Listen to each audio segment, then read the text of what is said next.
Welcome back, everyone, and welcome to our first of two panels today, Change the System. This one is focused on how we can achieve true systemic change in the quest for gender equality. It's hosted by Nuala Walsh, CEO and founder of Mind Equity Consulting and founding director of the Global Association of Applied Behavioural Scientists. She's also a vice chair of UN Women in the UK, vice chair of the Football Association's England Advisory Board, task force advisor at World Athletics and non-executive director at TS Lombard. So a brilliantly intimidating CV for Nuala, so you're in very safe hands. Her panel today includes Kirsty Coventry, a seven-time Olympic medalist for Zimbabwe and now the chair of the IOC's Athletes Commission. She also consults for the Zimbabwe National Olympic Committee and provides motivational talks and clinics for schools and developing athletes around the world. Kelly Fairweather, the operating officer for the International Tennis Federation. Kelly has a very varied background across a number of different sports, including significant roles at the International Hockey Federation, the World Anti-Doping Agency, and the International Olympic Committee. Akiru Mitsumasu has over 30 years of experience within the aviation industry and has held multiple leadership roles at Japan Airlines, including his current role as Vice President for Customer Experience and Marketing. Angela Ruggiero, a four-time Olympian and ice hockey medalist, now serving as CEO and co-founder of Sports Innovation Lab, a technology-powered market research firm focused on the intersection of sports and innovation. And last but by no means least, Dr. Eva Vos, the head of diversity, inclusion and people care at BNP Paribas. Eva is a leader in her field with over 14 years experience, and her focus is on unconscious bias, inclusive leadership, the culture of belonging, and governance structures of gender equality. So Nuala, you're in very esteemed company today, and I can't wait to hear what your panelists have to offer to this debate. And on that note, it's over to you. Thanks very much, Catherine, and welcome again to the panel. So, how can we accelerate changing the system? One sport at a time and one step at a time. We've had some great ideas to kick us off from Billie Jean. Show up, stand up, speak up, get comfortable with being uncomfortable. So let's get our first guest pretty much uncomfortable. And let's start with you, Kirsty. We've just heard about Billie Jean from the hope and I guess the promise of a more balanced future. We know that the Olympics aims towards gender parity, and the IOC is ensuring that each nation has one male and one female participant. So let me ask you from an athlete's perspective, how much confidence do you think that the athletes have in achieving this levelling of the field? Hi, Nuala, and thank you. I think as Billie Jean said, and she mentioned it a couple times, that every single person is an influencer, and I very much believe that. I think from an athlete's point of view, the steps that the IOC is taking specifically is getting us there. I think it is still going to take time. I think that we are seeing positive change in terms of athlete representation at the Youth Olympic Games and now in Tokyo, being equal representation in terms of 50% male, 50% women, everyone being treated exactly the same, which is a good thing. But I still think that there is need for that to now follow through into our national Olympic committees and into our international federations and then down through into our national federations. I think most athletes can see that their organizations are trying, but I think we still have to be very purposeful in the decisions that we are taking towards gender equality. And the more that we can not just speak that, but we can actually show that in the actions and the regulations that we're putting into place, the more confident athletes will have. Okay, great. Thanks, Kirsty. Well, if I can just move to you, Angela, given your experience, with the IOC and those different national operating committees. Female representation is still relatively low, exactly as you would see in any FTSE 100 or Fortune 500 company. So although athletes themselves, I think, tend to be pretty gender blind, it's really, some might say it's the sports governing bodies that are less blind. Given what you've seen in your background, what progress exactly have you seen and do you want to see, both within the national operating committees and the member federations?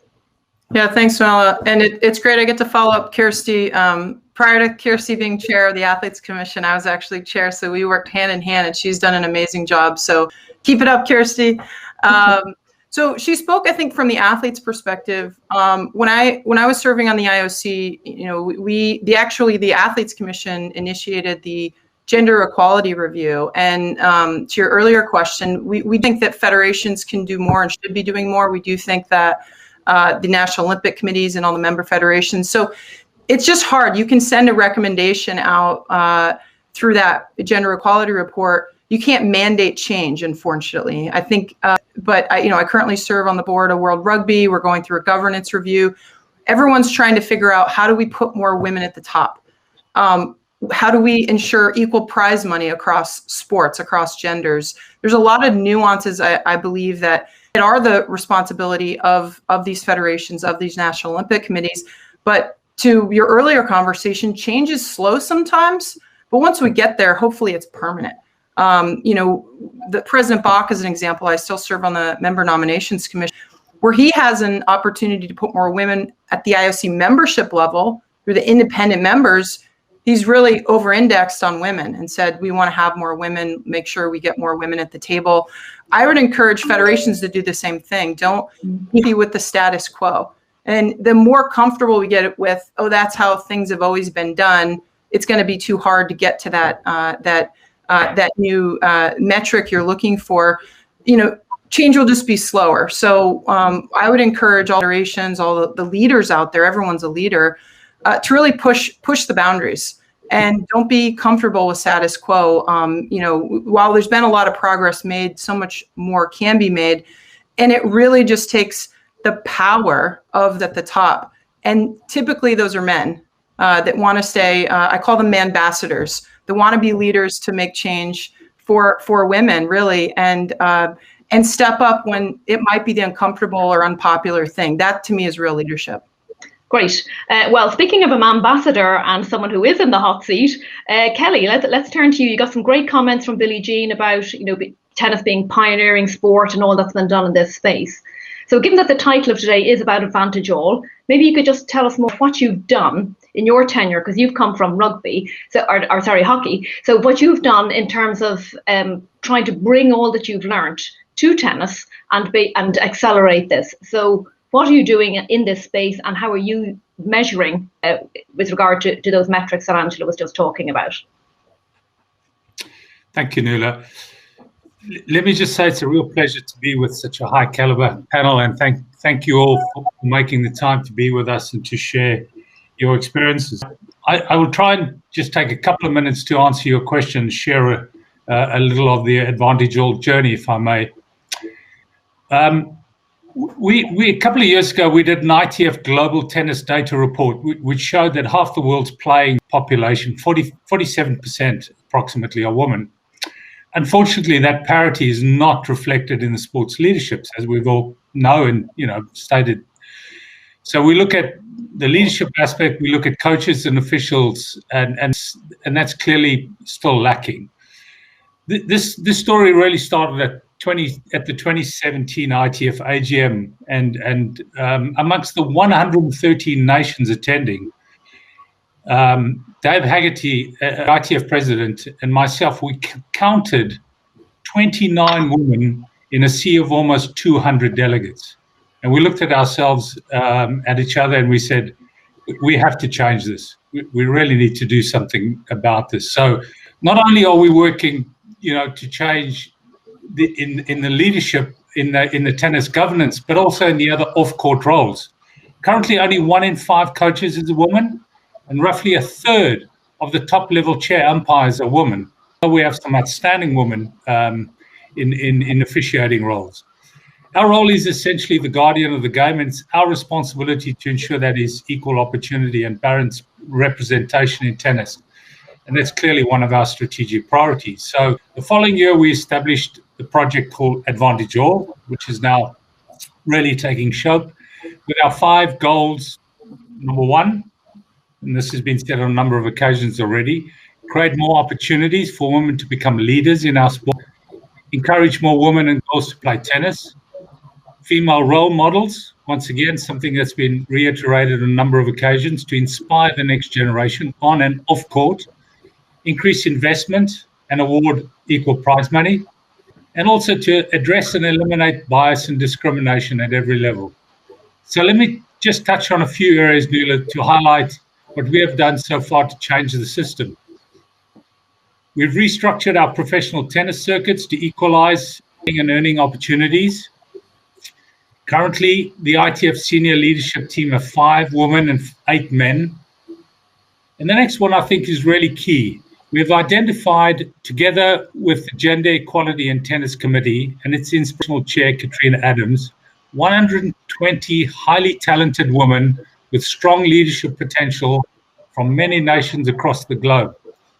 And we've implemented a leadership development program to empower and enable these women to reach their potential. We will look at a pathway for progression in the 3 main areas which I've already stated.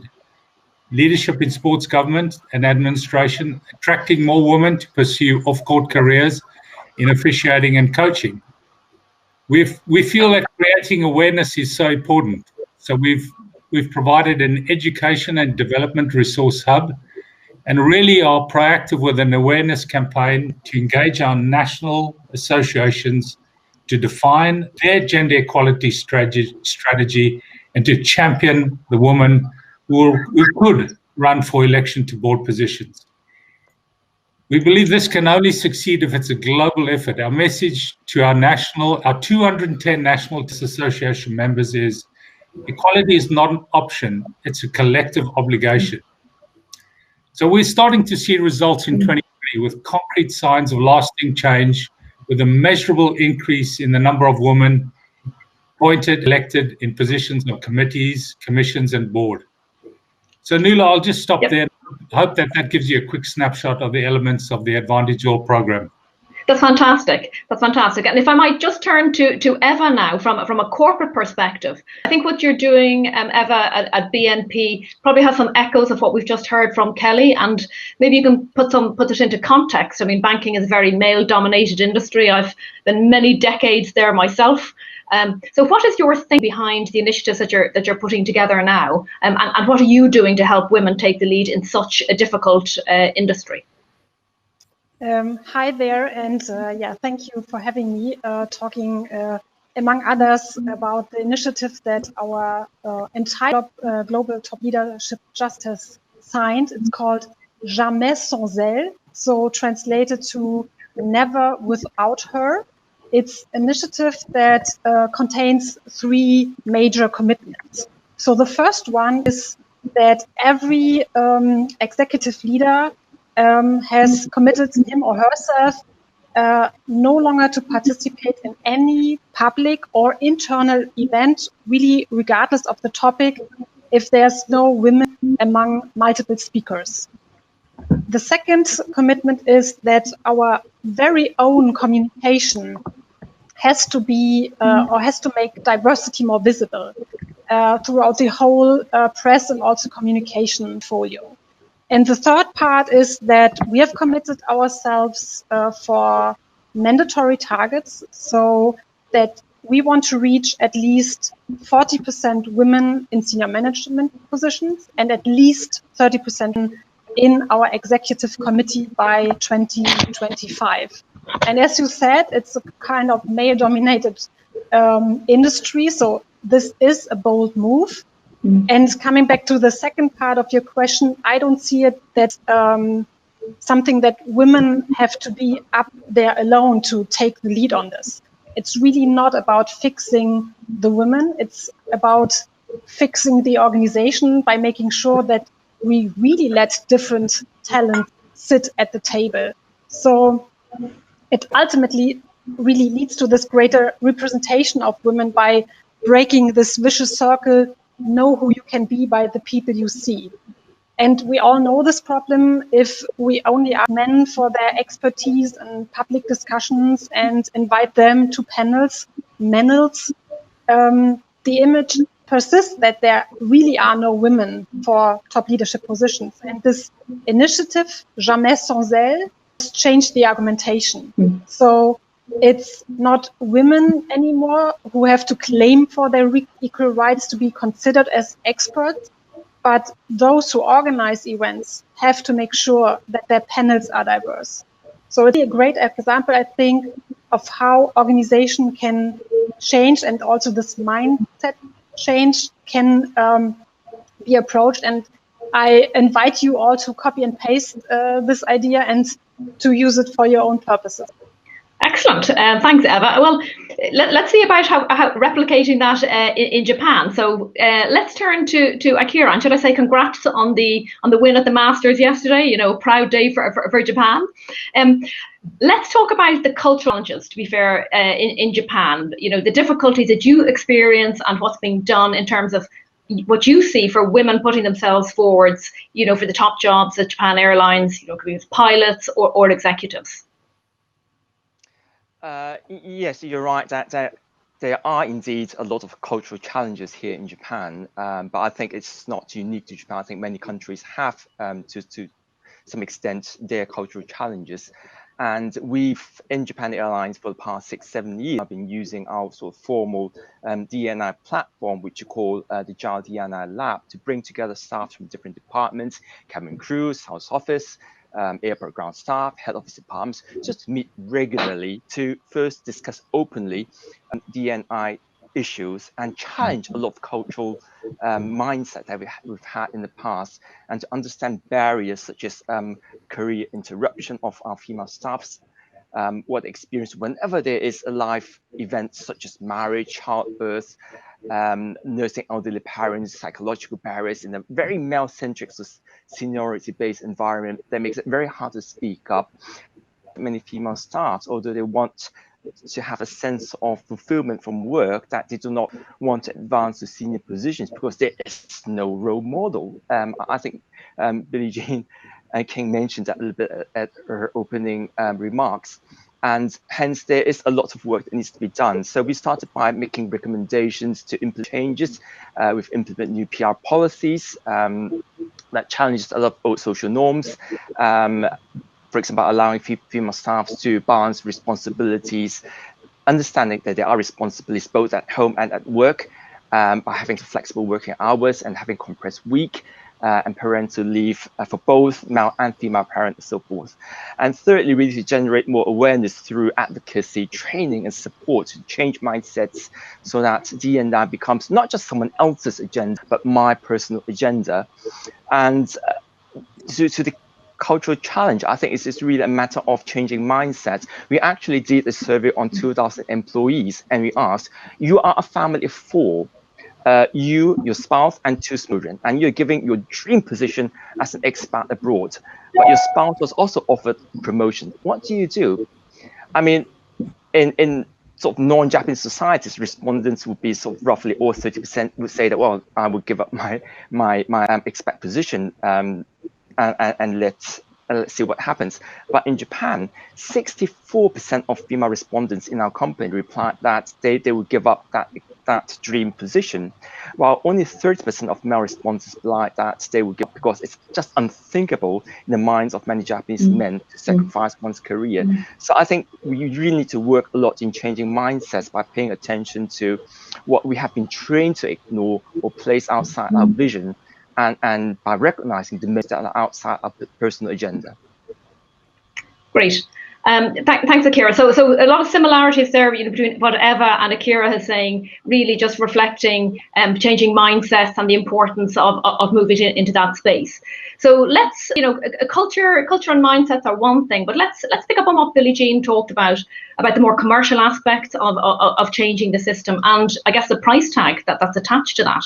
So Angela, if I may look at you, because you've done a huge amount of work at the Sports Innovation Lab, where you've been focusing on the fans. Now, the fans is an area that maybe isn't quite so focused on in this world to one extent.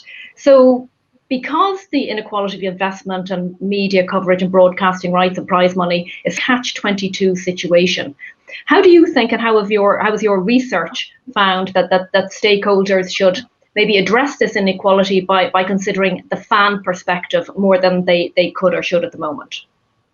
Yeah, thank you, Noella. We're a market research company, and I've been obsessed with this conversation for many years. How do we get more investment in women's sports? One thing that's really interesting, if you look core to our research, we talk about the fluid fan, the future fan. because of the digital transformation of the sports industry as a whole, every single business, international federation, National Olympic Committees had to rethink the rules of how they drive engagement. We hear this word engagement over and over. And we all know, again, the professionals tend to put more investment, are focused on the fan than the federations typically. You know, we have a lot of governance and politics. But needless to say, every international federation property that's thinking about the commercial aspect, the growth opportunity for their sport, which drives revenue either into the pockets of the owners or into the pockets of, obviously, all the member federations, has to be thinking about from a fan perspective now. The old ways of doing business where you just make money off of, you know, sponsorship and ticketing, we think now is a moment in time where all of those rules are changing, and actually the best moment in time now for women's sports. So let me explain. We're doing a big research project called the FAN Project. If you look up thefanproject.co, we want to create data-driven research paper that talks about the business opportunity of women's sports. So that 4% number that Billy referenced earlier in the conversation, we are in a chicken and egg cycle, but that relies on linear viewership. And we think women's sports fans are very unique because they're actually more digitally savvy, not because they're just more technologically advanced, but out of necessity. They have to be creative in creating communities online, or using their behaviors are actually very focused or forward. So the fanproject.co is looking at, can we measure those new consumption patterns, those new fan behaviors? They're all about this future fan, this fluid fan, but we think women's sports uniquely is an advantage because these fans are more nimble. They're open to change. They're digitally savvy. They're doing things that men's fans can lean back, watch on TV. They just click, and there's a million options for them. Again, women fans have to be more nimble, and those stakeholders that understand this massive shift in the market overall are already investing in these platforms and these technologies. But if you then drill down another layer, which is what we're looking at the Fan Project, it's actually quite interesting because women's sports fans, out of necessity, are this future fan, and that is a massive opportunity. So from a business perspective, a commercial lens, Billy talked about the history and tradition of, you know, years of investment in a property. There's a reason men's sports properties are winning. And we're saying don't lift it and shift it, shrink it and pink it, right? Underinvest, you're not going to win.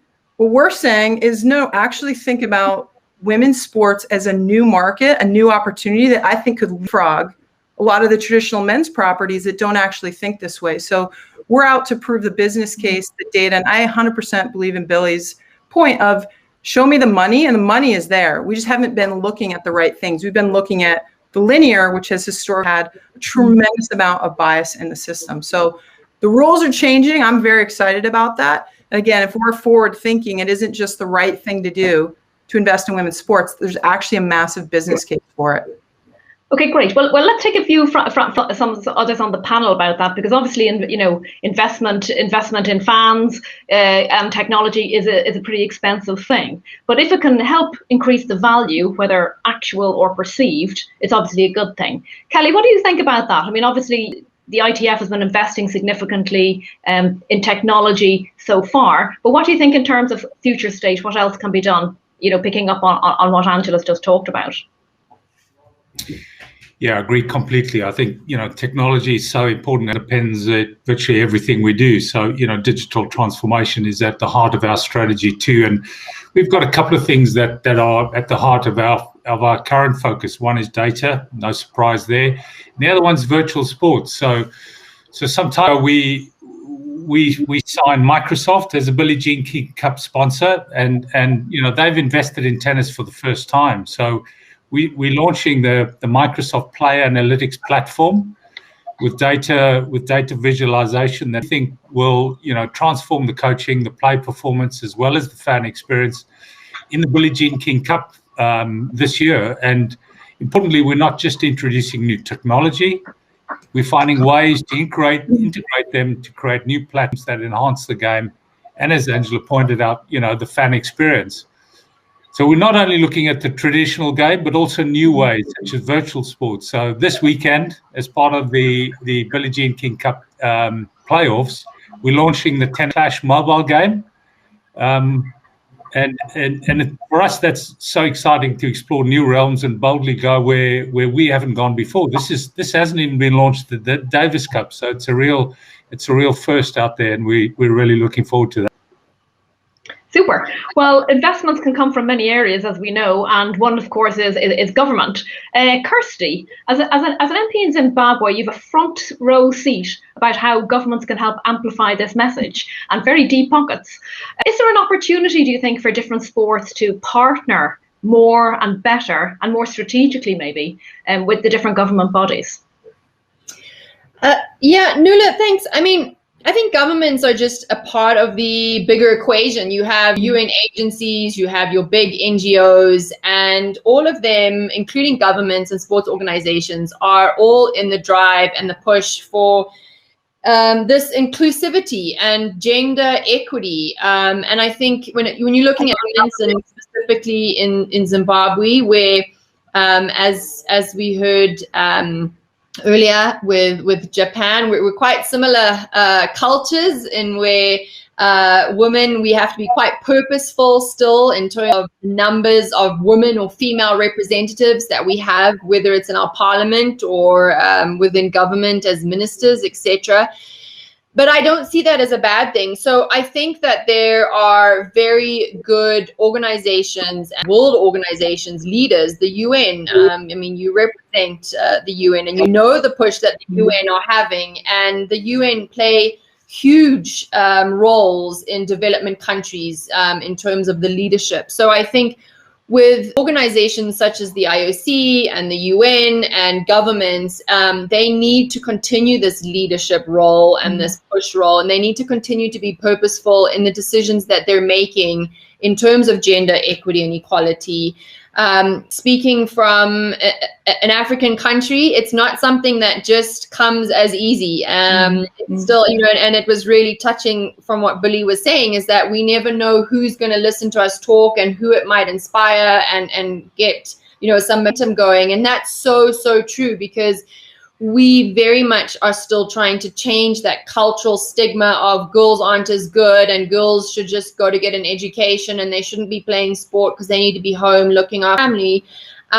So yes, you mentioned deep pockets that some governments have, but other governments, in terms of mine, sport is very important, but there's still always a push and pull between education or sport, education for all, or sport for a few. So there is many sort of lines which all need to start working together, and sport and education is one in which to change, I think, these cultural cultural norms and cultural ways of thinking, to allow for there to be platforms for these different organizations to come together and purposefully work on making sure and ensuring that women's sport and female leadership is at the top of their priority.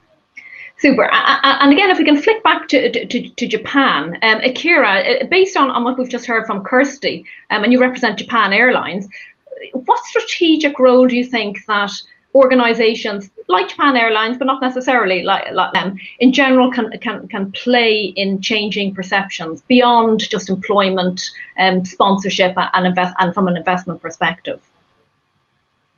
I think really of looking at why do sports sponsorship. Obviously, in the past, it's very much about return on ad spend, getting more eyeballs on your brand and all that. But I think it's time to really focus on that agenda, but also look at the purpose of sponsorship, the values we want to uphold, the values we want, and are the things we want to really use sort of sponsorship in a new way.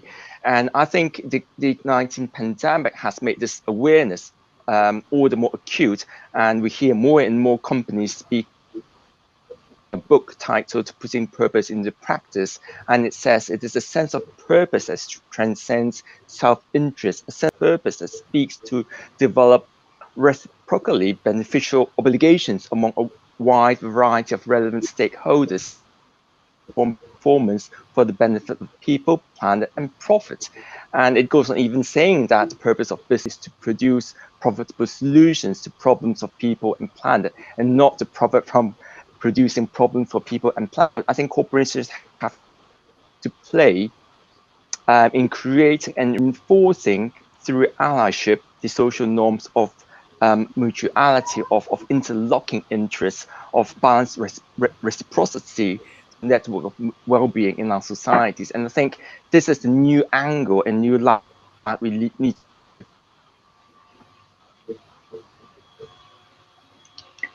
Great. Thanks, Akira. And let's change tack just a little. Given that we have some psychology experts on the panel, it would be remiss of me not to at least probe to get inside the changing mind of individuals in this space. So the essence of business and sport is clearly competition. And competition, as we all know, can be very healthy or very unhealthy, particularly if it's at an individual level. So Eva, in your experience, how can we use the competition itself to move forward on this agenda? Well, I think it's the first thing when it comes to competition is you make your progress transparent. I think this helps everyone to see where do we stand, where do we have some open issues to deal with, and of course it's a competitive advantage when you leverage diversity within your organization and when you attract and also retain talents that might still be out there.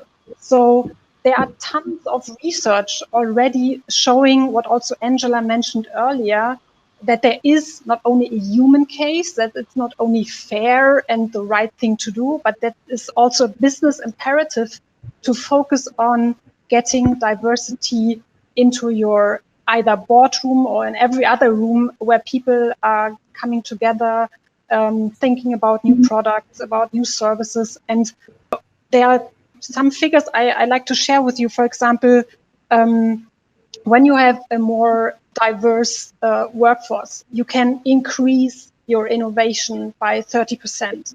And you can also decrease, and this is, I think, important also in times of crisis, like with the pandemic right now, you can decrease your risk by 20%.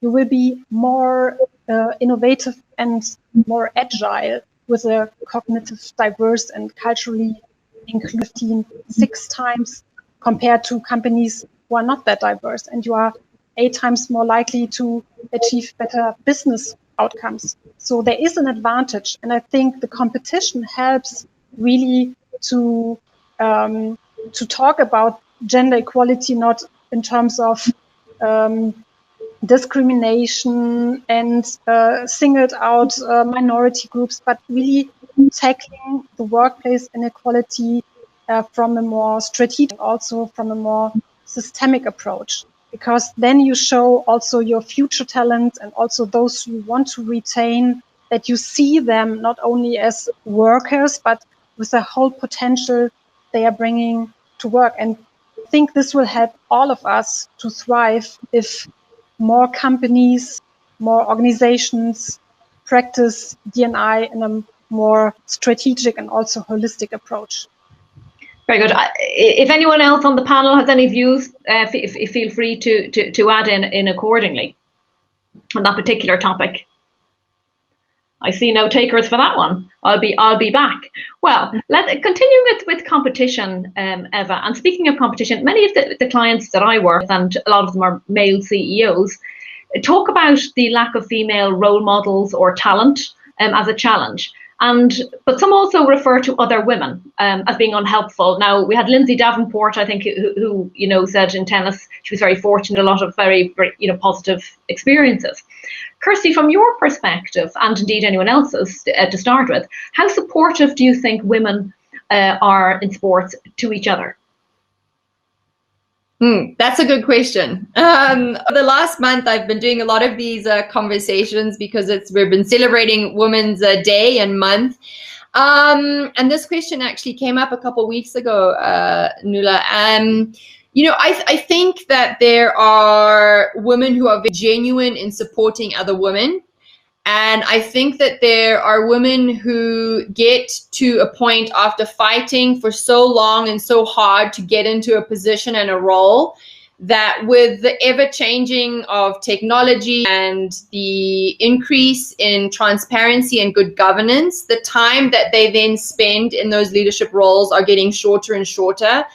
And that's where I've seen women not be super supportive of other women, because they feel that they've only just got to this leadership role and they've only just sort of making an impression and changing things, and they're not yet ready to hand it over. And I don't think that it's a personal thing. I don't think that it's because they don't see talent or a future in other women. I think that they have just had to fight so hard to be heard and to be seen and to get that recognition, that now the way the world is and the legislation even being put into place, whether it's governments or sports organizations around length of terms, at some point those terms are getting shorter and shorter, and unfortunately for women, we're getting to the good parts, into the leadership right as all those rules are being changed. So our time at the top is somewhat limited. But in saying that, I've very much come across very genuine women who have been very supportive to me and very helpful to me along my journey. So I must agree with Zia. I've not come across a woman who has tried to derail what I've tried to achieve. Maybe I didn't know, maybe they did it behind the scenes, but nothing to my face that I can really see.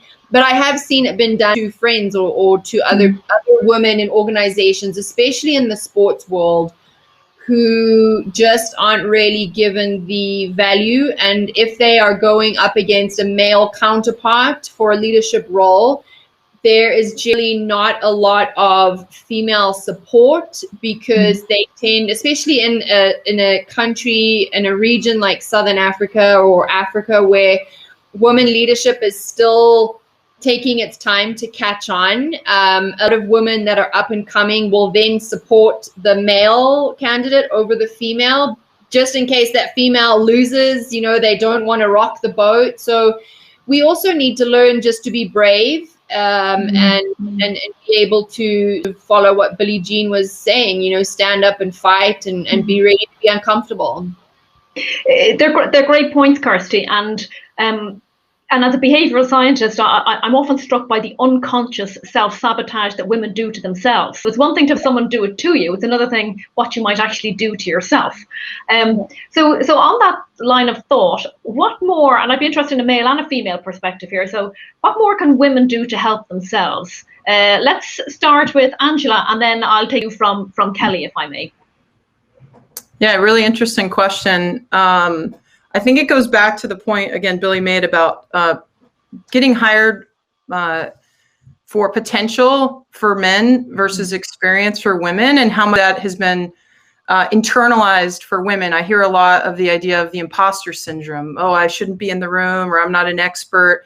Men tend to not have that. Even if they have an inkling of experience, they put their name forward for jobs or new roles within a company. So I would say we should be more introspective and say, hire yourself on your potential. Put your hand up on your potential. Don't feel like you have to have every single piece of the puzzle figured out before, again, nominating yourself or feeling you're confident enough to take on a new role. And stay true to who you are. I mean, one of the best moments that happened in my life, I was cut from a hockey team because I was a girl when I was 9 years old. And everyone told me I shouldn't play a male-dominated sport. There wasn't in the Olympics at the time, and I had great family around me. I loved the sport. I wanted to play, and I kept going forward. I pushed through the gender, bias that I was seeing and the discrimination. But then I was aware. I was eyes wide open throughout my whole career. Okay, you're going to get called names, maybe get cut from teams, but I loved it. I stayed true to who I was and ended up being a 4-time Olympian as a result. So my advice to women would be, stay true to who you are, find your passion. You're going to hustle the guy next to you or even the woman next to you, anyone, if you love what you're doing. But don't limit yourself, right? My favorite quote, if you think you can or you can't, you're probably right. and record. Tell yourself you can. Convince yourself you can. Don't believe in yourself at the end of the day, because again, every woman has potential. Maybe you haven't been told it enough in your career. Maybe society hasn't rewarded you, but we're all amazing people. And don't, even with all the bias in the current structures, there's great people like on this conference that are trying to change it or trying to do the right thing, little steps at a time, but don't be self-limiting and even yourself at the end of the day. Hire yourself on potential. That's great advice, Angela. Hire yourself. And so, Kelly, from a male perspective, you've seen women, maybe self-sabotaging, maybe not, maybe hiring themselves, maybe not. What would you say that you think that women could or should do differently to help themselves, promote themselves more? Yeah, it was interesting. We recently had a webinar on this theme. What makes a great leader, with a great bunch of panelists like we have today, men and women. And I think there was a number of themes that come out, which continue to come out today. But I think the self-belief, the self-confidence, being comfortable outside your comfort zone. I tell my children that all the time. I think one thing that comes out very strongly is the importance of building a network. Men are probably better than that at women, and I think maybe that's changing now. But we spoke about the need to surround yourself by and championed by men, and the need to be supported by other women. So I think the need also for mentors and sponsors. Those are, I think, are all kind of common themes that will help women to help themselves. Yeah, it's a great point, and I suspect, Akira, you want to come in on this one in terms of Japan and male allyship there. Now, I mean, notwithstanding the fact that it was obviously unhelpful from the head of the Tokyo Olympic Committee to make the comments that were made of late, I don't know if that helps or hinders the situation, for male allyship in Japan. But what support are you seeing and getting, I should say, rather, in Japan, either from the organisation or more broadly from your peers?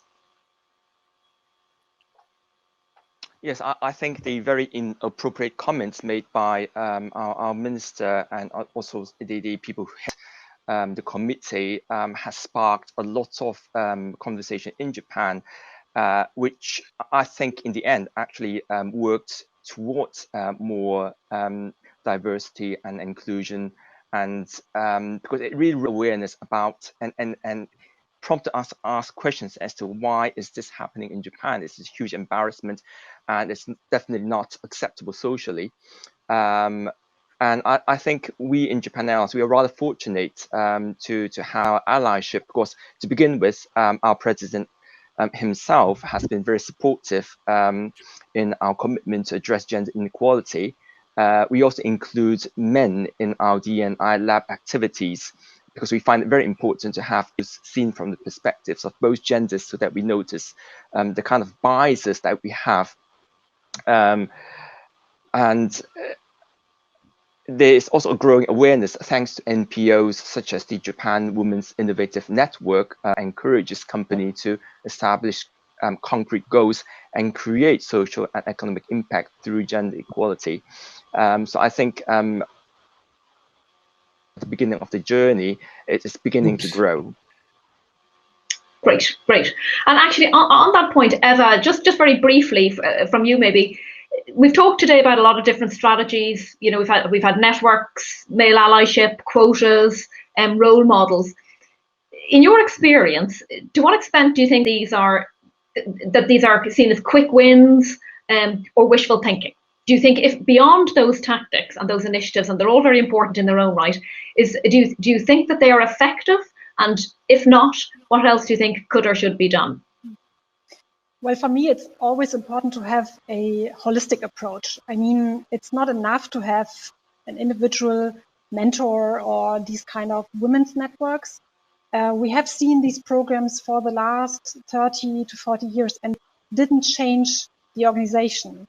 And as I said, and I also shared some links on research on it, I like to base my work on evidence. And one of the most compelling research that I've used in the past is from Michelle Penelope King and her work.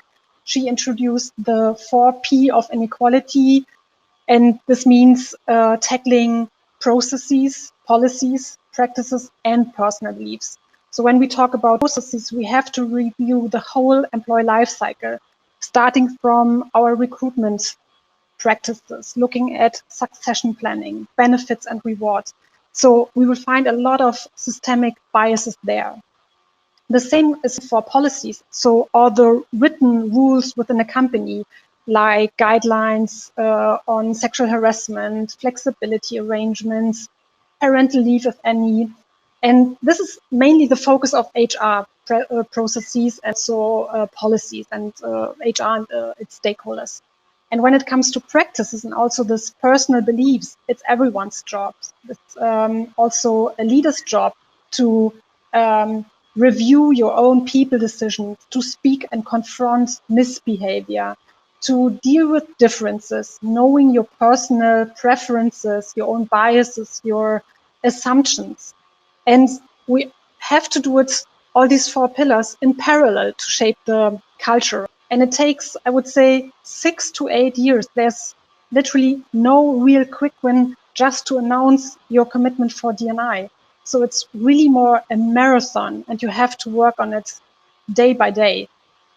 Well, the thing is how I have the psychologist there. I see a question coming in here, just a quick one for you. Confidence, often talked about as one of the major reasons why women don't put themselves forward, etc. Any thoughts? And that's from Gráinne O'Neill. Any advice of what national associations, or I guess we could extend that to organisations, can do in terms of helping women, either return to play in this case or put themselves forward? Well, there again, it's not about, being more confident as a woman. It's really having a better understanding of confidence versus competence.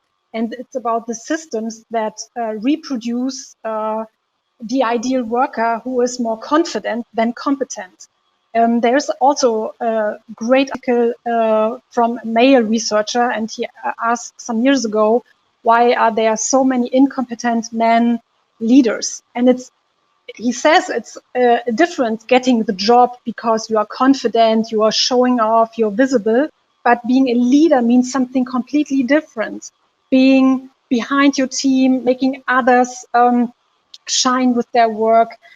So I really resist the idea to, fix again the women, making them fit into some workplace that is not designed for differences, instead of looking at this design and looking at the processes and also the policies that are not only hindering women and are not only preventing women to advance, but also men and also those who are not this ideal type of men. And I think this will advance our equality discussions much more, though, again, focusing on training, coaching women individually.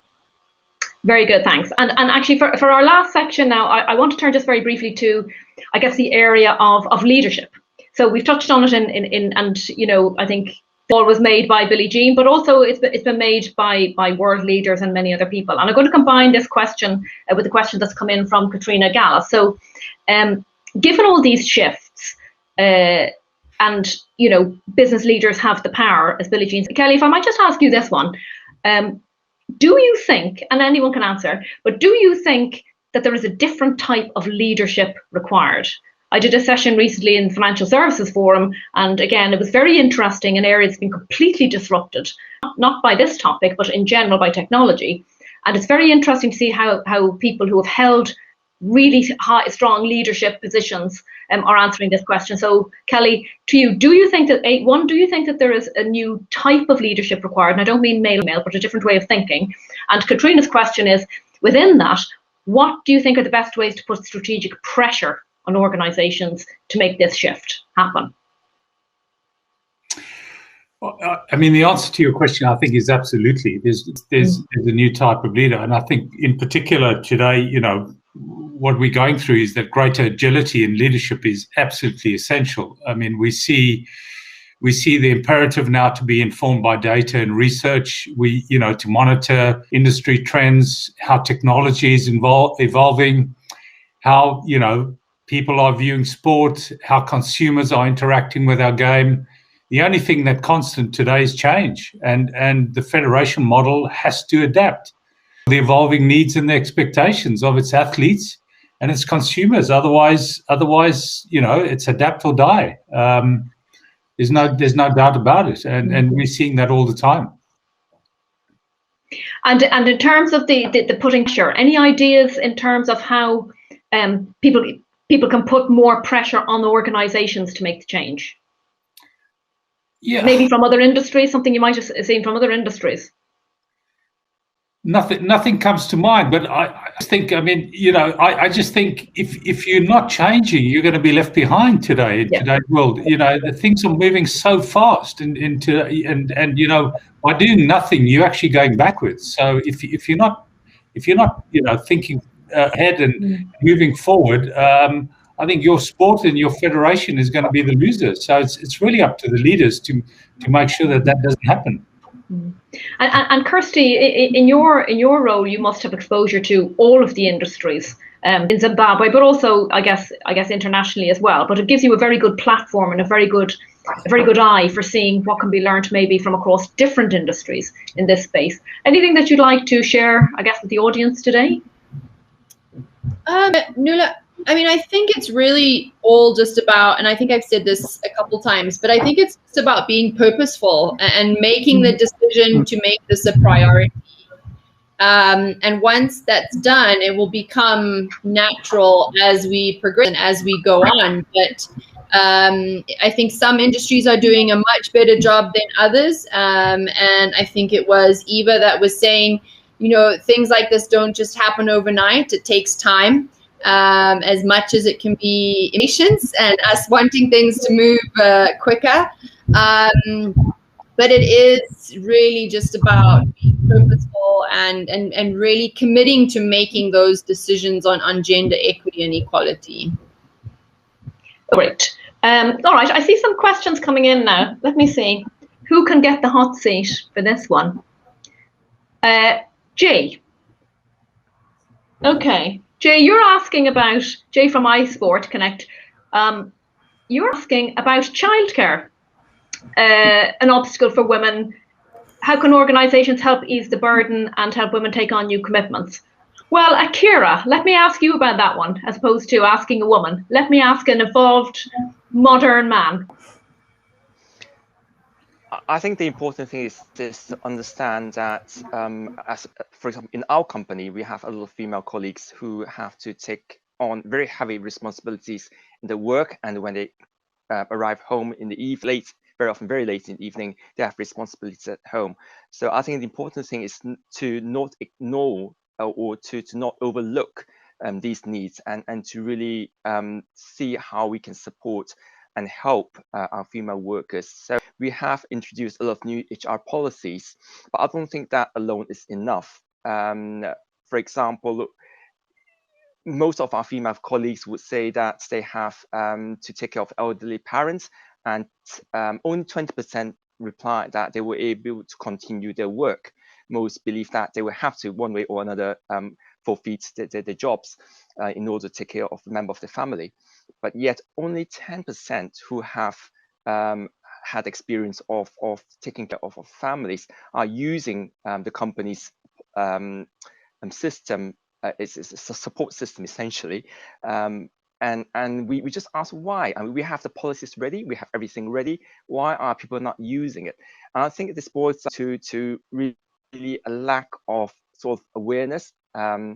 And very often, I think people feel that, okay, we've done our job, we have provided all these policies, and yeah, the rest is up to you. Everything is fine. But that's not fine, because we need to create awareness. We need to remove a lot of psychological barriers that people are feeling. And in order to do that, we need to really sit down together and have conversation and understand what those psychological barriers are. Okay, great. Thanks. For one more question, just before we wrap up with the panel's last question, and it was a question that came in earlier. I'm not sure if it's still there. It was a question around, and Angela, maybe this one's for you. It was a question around whether you thought that, or you think that that having joint events, more male and female events, would help shift and make a difference in this space. And I know some sports are, but just having more of them. Well, I think you look at the Olympic Games has had, just a case in point, because women's sports have in some ways been bundled with men's sports, has benefited from the investment through time. Now it's one of the largest brands in the world, but I don't think it's necessary. I think in ways it could help if you're talking about the scalability and shared services across an event. Think Wimbledon, think some of these major events where you can essentially bring crowds together with ease.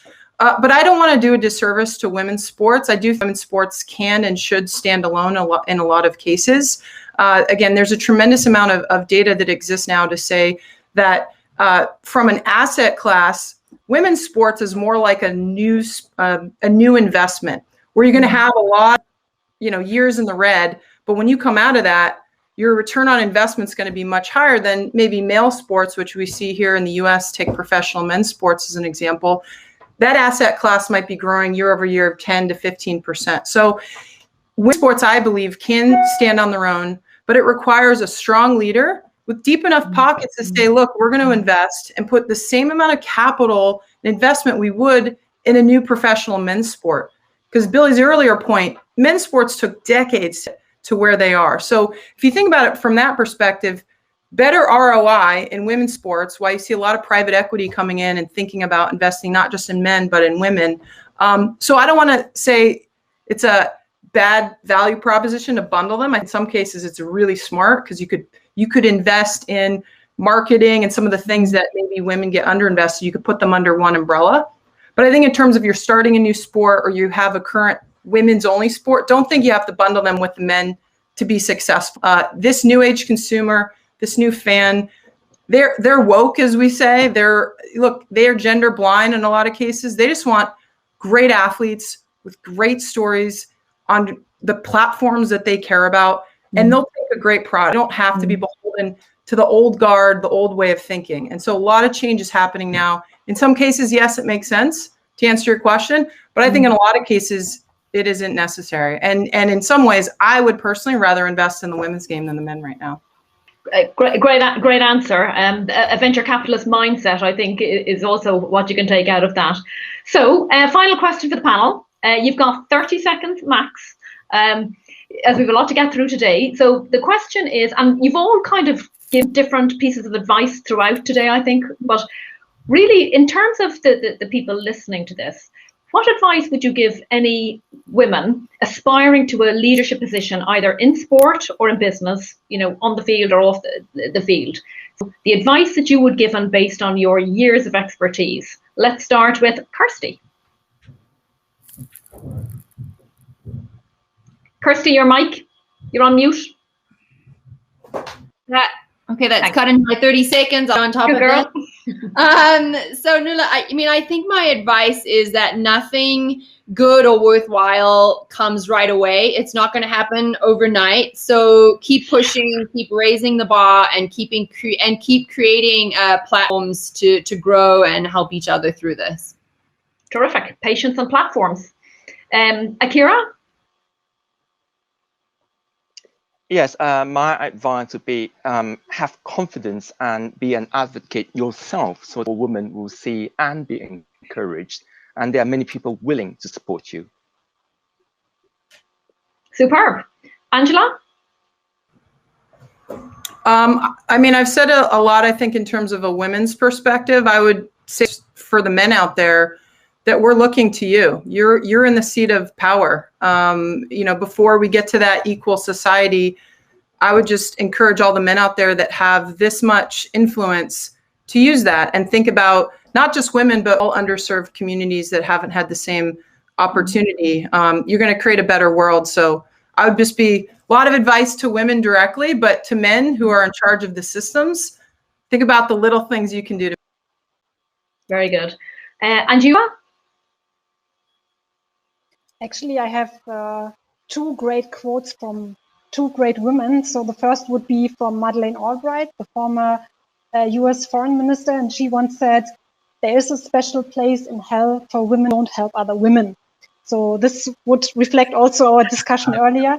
And the second one, I would go with Vice President Kamala Harris and say, well, don't be afraid to be the first one, because this will be the case in many leadership positions, but make sure you are not the last. Fantastic. And Kelly? So two things. Yeah, I'd say encourage people to say yes to the opportunity. Embrace the challenge and confident in your ability. And secondly, a little punt here. It's possible to earn a living, as Billy says, follow the money on and off the court in tennis. Roles in management, media, coaching, and officiating are hugely rewarding career. Go for it. Fantastic. Superb advice, a fascinating discussion, and one that will continue in many organizations going forward, I suspect. So Kirsty, Kelly, Akira, Angela, and Eva, let me close this panel. And on behalf of myself, the ITF and iSport Connect, a huge thanks to each one of you for your contribution and your candor. So thank you all very much. Back to you, Catherine.